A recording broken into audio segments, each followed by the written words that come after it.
안녕하세요. 오늘 드디어 개념 역사 시즌 2를 시작하게 되었습니다. 시즌 2의 첫 번째 시간으로 앞으로 한 10편 이상을 만들려고 계획은 하고 있습니다만은 오늘은 혁명과 우리 어떤 전쟁 이런 부분에 대해서 사실은 혁명이 왜 일어나고 또 전쟁이 왜 일어나는지 특히 그와 관련되어 있는 여러 가지 어떤 정치적 요인 인간사와 관련되는 부분, 서로 감정에 대한 부분, 이런 것들이 여러 가지가 있을 수 있겠습니다만은 사실은 이 경제적인 관점에서 혁명이 왜 일어나는가, 그리고 전쟁이 왜 일어나는가, 이에 대한 이야기를 한번 해보고 싶고, 또 우리나라의 아니면 전 세계의 어떤 경제 구조가 바뀌어오는 그 과정을 우리가 한번 살펴봄으로 인해 가지고 앞으로 세계의 어떤 경제 질서, 그리고 그와 관련돼서 우리가 어떠한 마음의 준비를 해야 되고, 또 국가적으로도 그렇고 여러분 개인적으로도 어떤 준비를 해서 나의 어떤 소중한 재산을 잘 지킬 것인가, 그러한 이야기를 좀 했으면 좋겠습니다. 실제로 우리가 전 세계의 어떤 이 경제 질서 내지는 우리 정치 체계가 바뀌는 부분에 있어서 아주 중요한 분기점으로 보는 이 프랑스 대혁명을 우리는 꼽고 있습니다. 사실은 그 이전에는 로마나 어떤 기타 여러 시대를 거쳐오면서 사실은 왕 내지는 황제 중심의 국가였고, 또 그러한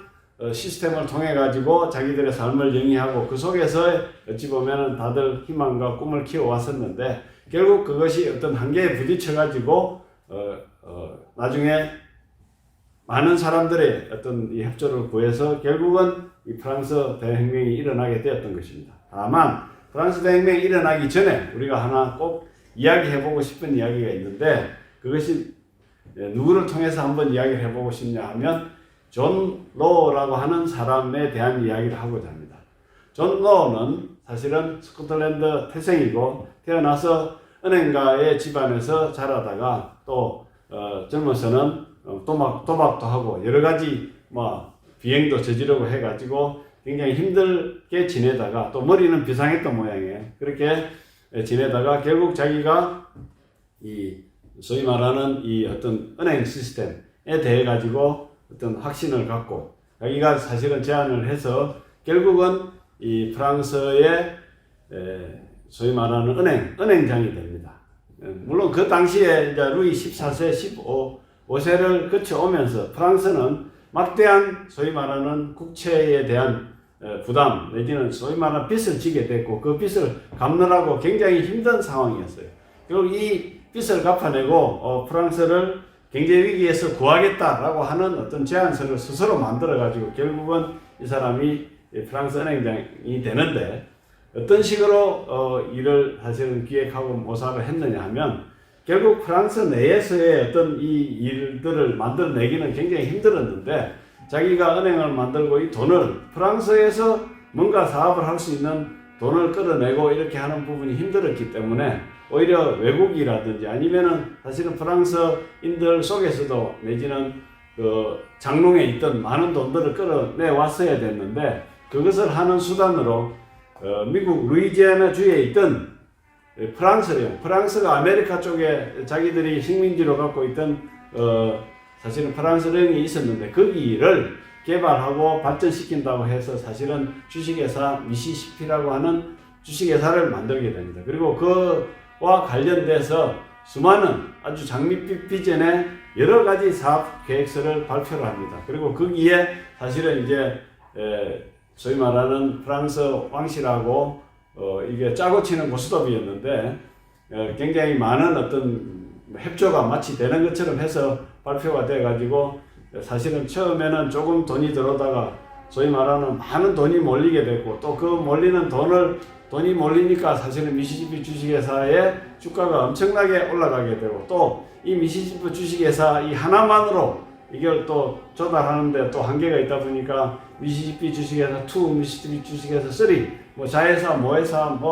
손자회사까지 여러 파생회사를 만들어 가지고 수많은 돈들을 끌어냅니다. 그리고 또 프랑스 내에서 뿐만이 아니고 사실은 다른 유럽 지역에서도 이 이제 막 돈이 몰리게 됩니다. 그렇게 해서 실질적으로 주식 이 처음에 시작했을 때 하고 나중에 마지막 버블이 올라갔을 때 거의 350배 이상의 주가가 올라가게 됩니다. 그리고 그와 관련되는 아까 말씀드린 대로 손자회사, 모회사, 자회사 이런 것까지 다 합치면 엄청난 돈이 몰려들었고, 그러한 돈이 몰려들면서 사실은 거꾸로 인플레이션이 사실 프랑스에 엄청 일어나고 갚아야 할 어떤 부채가 많았던 이 부분들을 사실은 돈의 가치가 엄청 떨어져 버리고 돈이 올라가 버리니까 결국 뭐냐면 내가 1,000원이 빚이 있었는데 이 1,000원을 지금 현재 상태로 그냥 1,000원을 갚으려면 굉장히 힘들었지만 인플레이션에 의해 가지고 원래 1,000원 가치가 10,000원이나 10만 원으로 가버리면 원 1,000원의 어떤 빚을 갚는 것은 굉장히 쉬워집니다. 그런 식으로 해서 사실은 프랑스가 이 국채를 갚아내는데 엄청 기여를 하게 됐고, 또 그러한 과정에서 인플레이션이 일어나니까 오히려 거꾸로 오늘 1,000원 하던 것이 내일 2,000원 하게 되니까 많은 사람들이 이 돈을 벌리고 마치 이 생산을 더 많이 하게 되고 또 어떤 이 노동력 투입을 많이 하게 돼 가지고 사실은 좀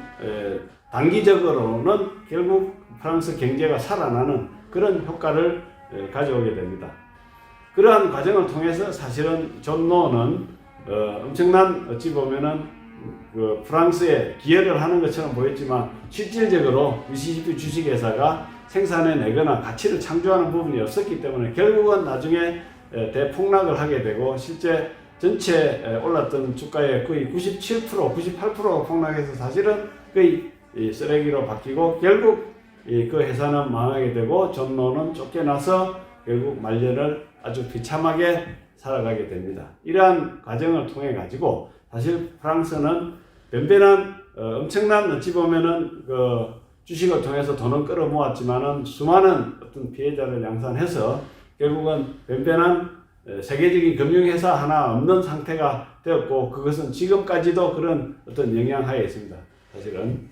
JP 모건이라든지 뭐 여러 가지 이런 굴지의 금융회사들은 미국에도 있고 영국에도 있지만 사실은 프랑스는 지금도 제대로 된 금융회사가 없다 하는 이 부분은 결국 존 노가 지금 끼친 영향도 크다. 그래서 이제 제가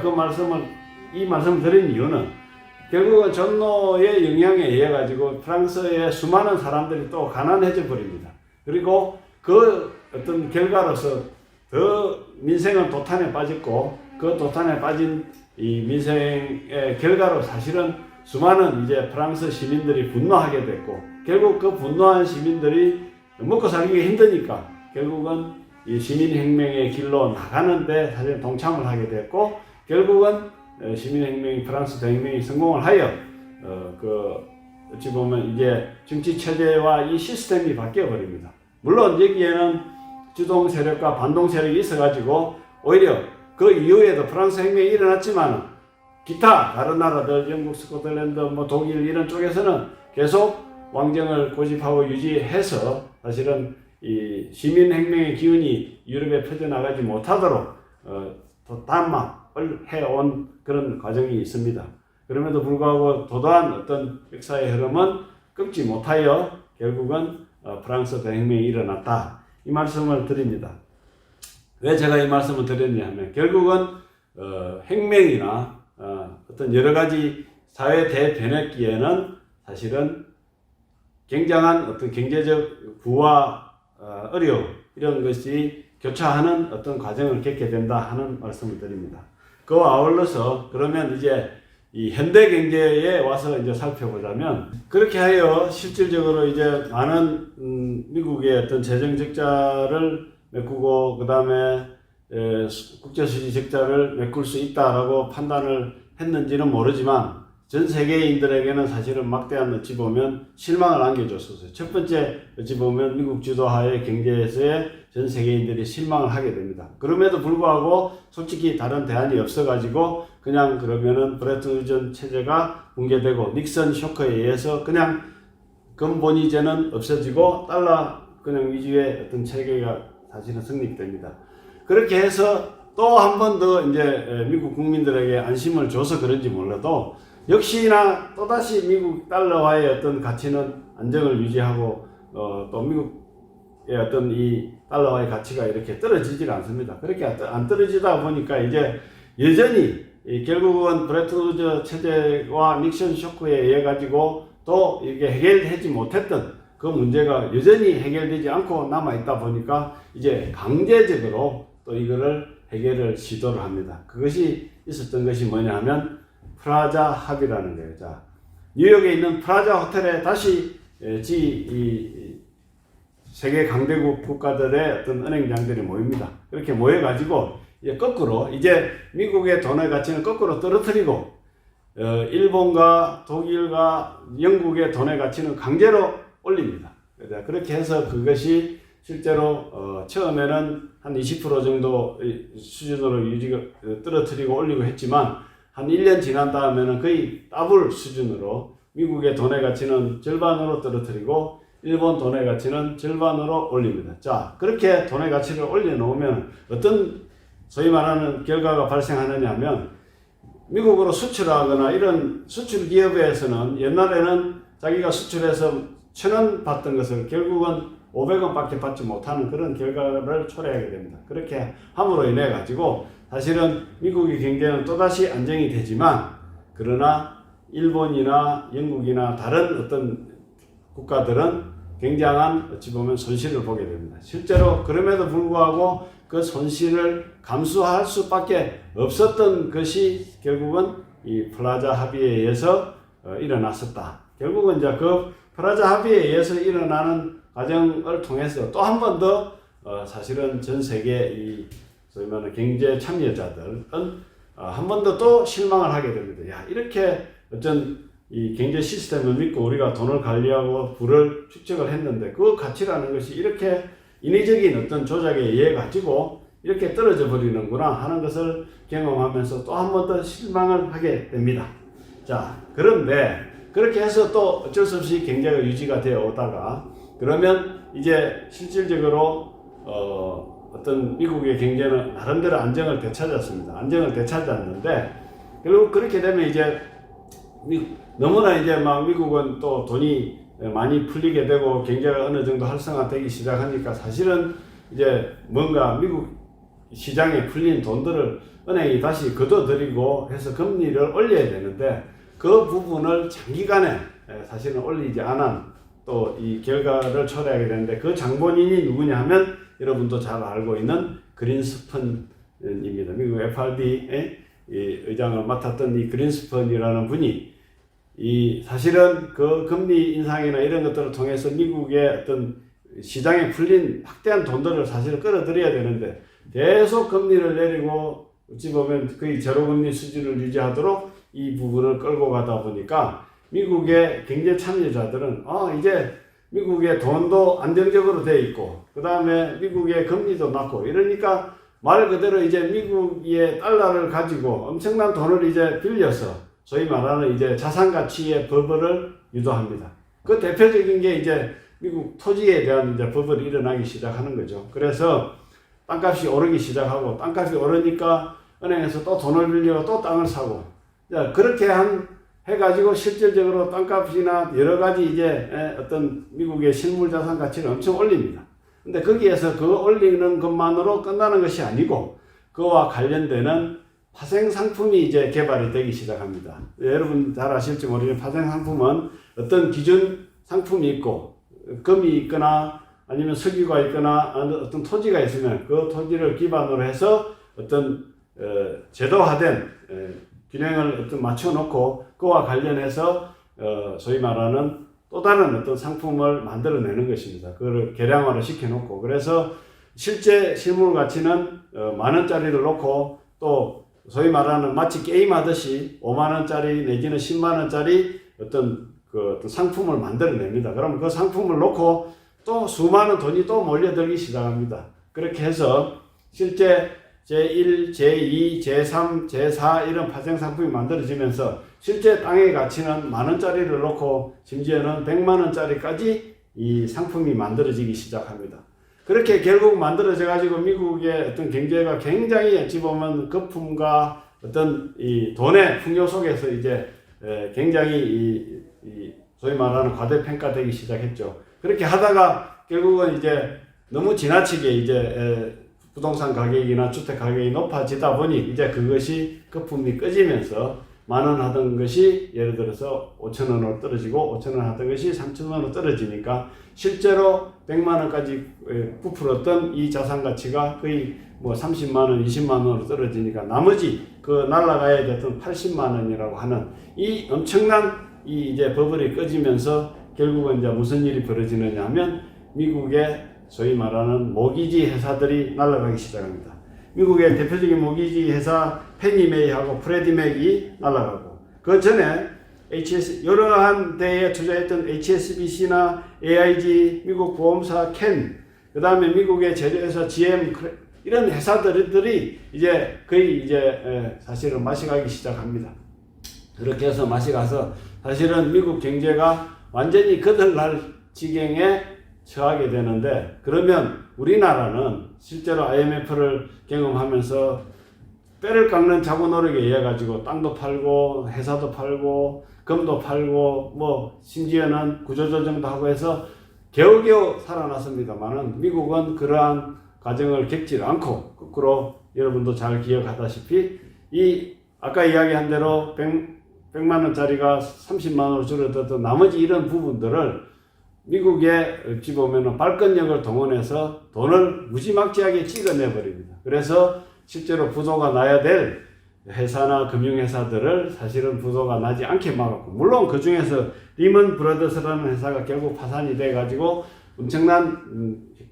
어떤 이 후폭풍을 가져오기는 합니다만은 지금 그 아까 제가 언급했던 그 회사들이 사실은 다 마시가고 박살이 나야 됨에도 불구하고 사실은 박살이 안 나게 됩니다. 자, 그러한 과정을 어찌 보면 지켜보면서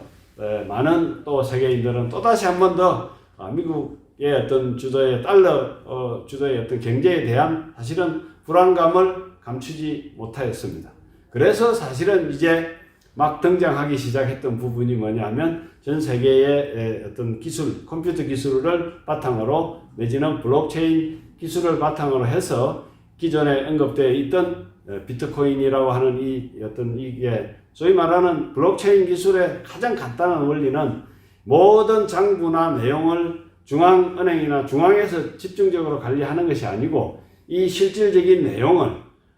여러 이 관계자들에게 분산해서 전체 어떤 이 흘러가는 내용을 알 수 있게 해주는 것. 그리고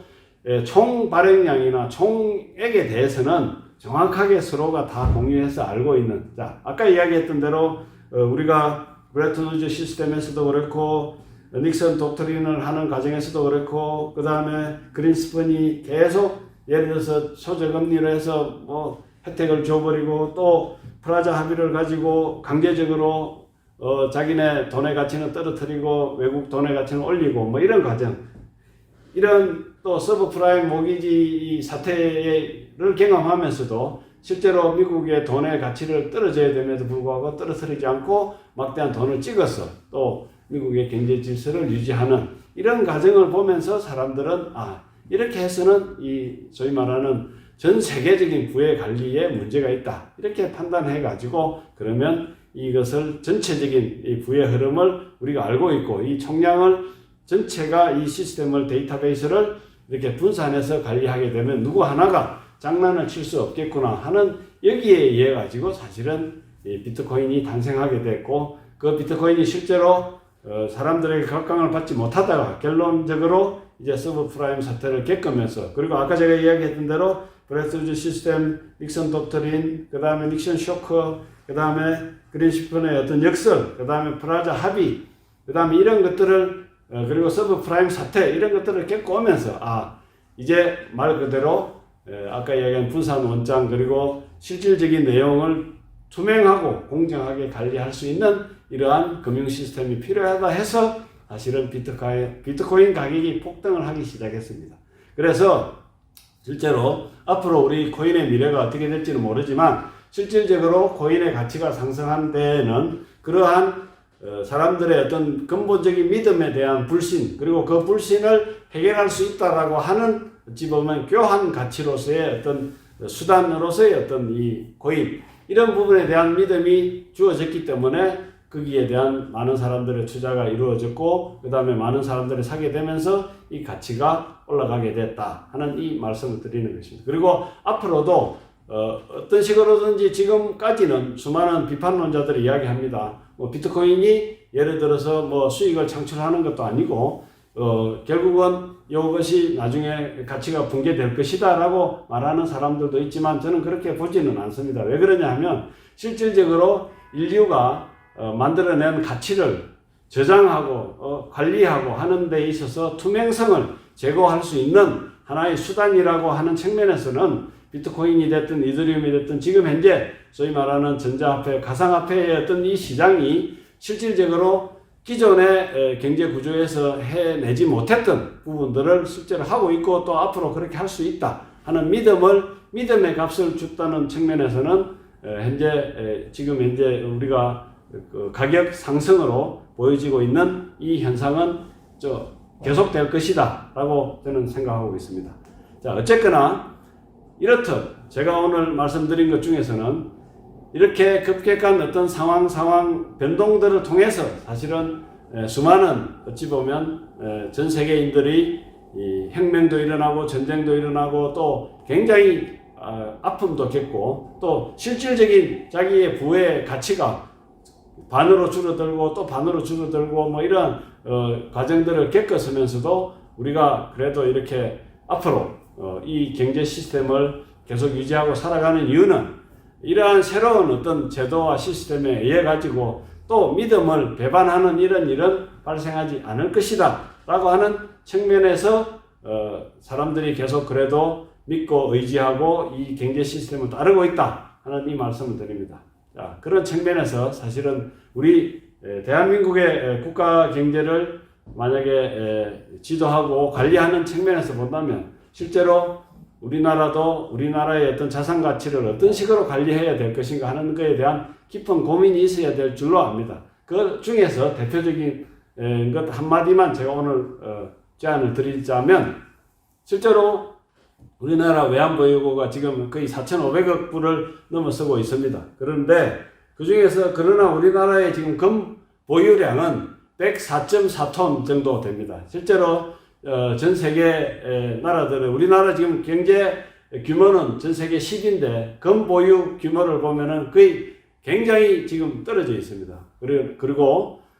통상적으로 외국의 선진국들은 자기 나라 전체의 어떤 이 관리하는 부분을 전체 외환 보유고의 한 최소 50% 이상 내지는 60, 70%까지도 올려놓고 관리를 하고 있는데 우리나라는 너무나 그 수준이 지금 현재 아주 적다 하는 이 말씀을 드리고 또 그것마저도 여러분들이 아실지 모르지만 우리나라에는 참고적으로 우리나라가 갖고 있는 금 104.4톤을 하나도 우리나라에는 지금 이 땅에는 갖고 있지 않습니다. 그 금이 다 어디가 있느냐? 영란은행에 가서 보관을 하고 있습니다. 그럼 그 부분도 예를 들어서 우리나라에 무슨 일이 생겨가지고 아니면 영란은행에서 금을 못 주겠다고 하면 우리나라는 사실상 금이 하나도 없는 거예요.